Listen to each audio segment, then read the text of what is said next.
Suivez-nous, on vous emmène découvrir l'univers du discret mais visionnaire Gabriel Pagnière. Cet architecte a notamment marqué le paysage de Mons-en-Barœul.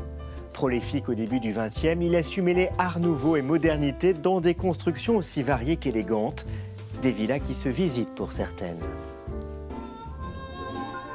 Aussitôt après avoir découvert l'annonce sur un site immobilier, Thomas et Benoît sont tombés sous le charme de la villa Saint-Luc.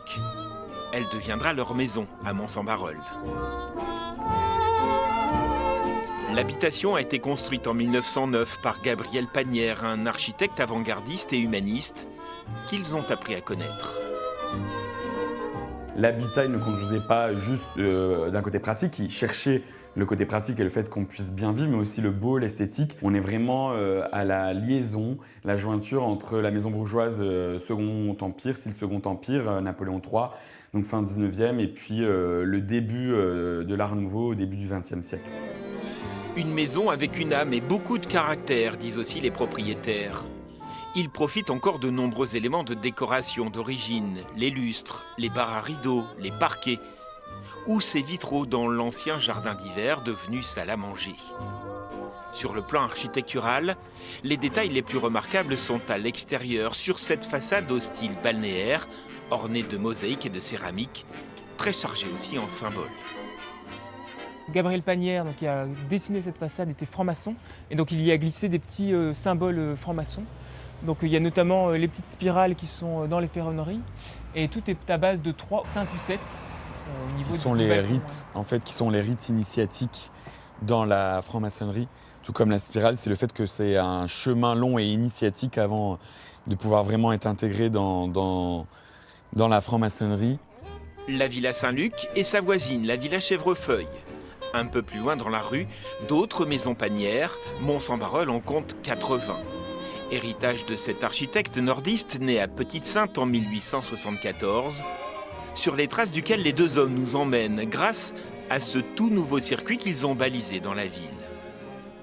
En fait, ils proposent 5 totems qu'on voit ici dans la ville, qui sont à des points stratégiques, là aux angles des rues où il y a des maisons Pagnière. Également, on a installé devant les maisons des clous avec le QR code qui amène directement vers le site de la ville, et quelques clous un petit peu partout dans la ville pour retrouver ce parcours.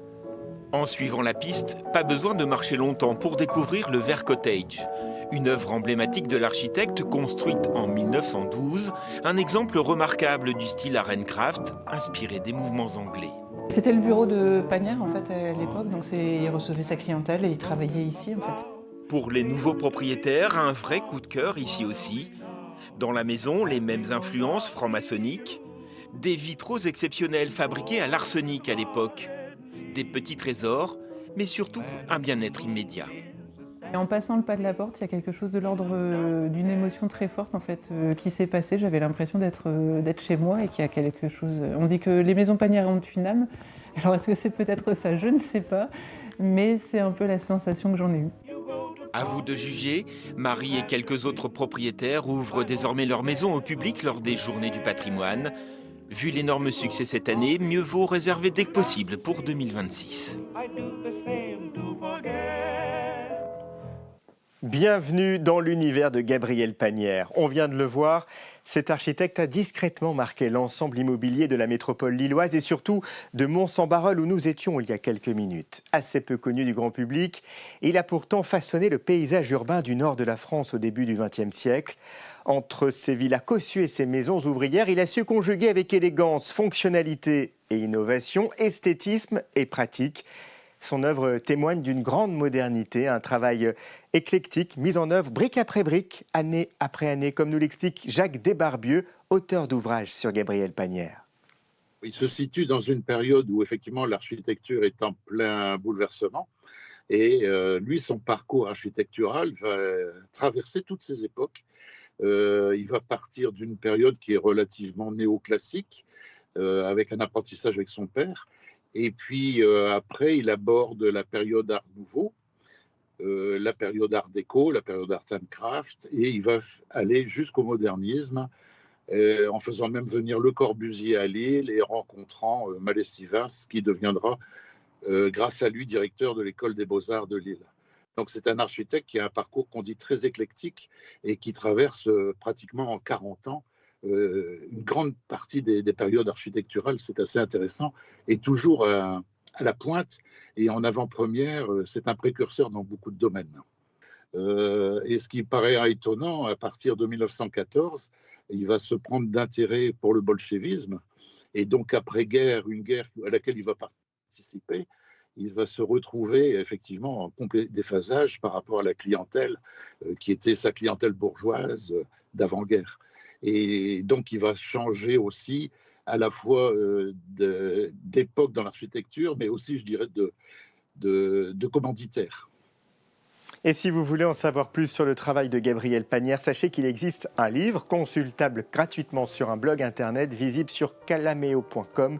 Vous y trouverez une mine d'informations et des illustrations tout à fait intéressantes. Profitez de ces découvertes pour rejoindre le fort de Mons-en-Barœul. Construit à la fin du 19e, cet ancien bastion militaire fait partie d'une série de 400 forts qui délimitaient la frontière entre Dunkerque et Nice. C'est ce que l'on appelle le système serré de rivières. Aujourd'hui réhabilité, il offre un espace de respiration entre nature et mémoire. Sa visite est libre et gratuite. N'hésitez pas, le site vaut vraiment le détour.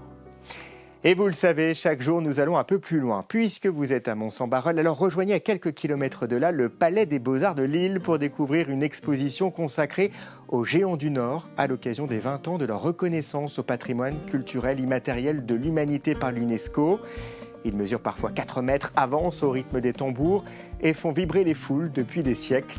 Ces colosses sont le symbole des fêtes populaires du nord de la France. Une exposition à voir jusqu'au 5 janvier. Très belle journée.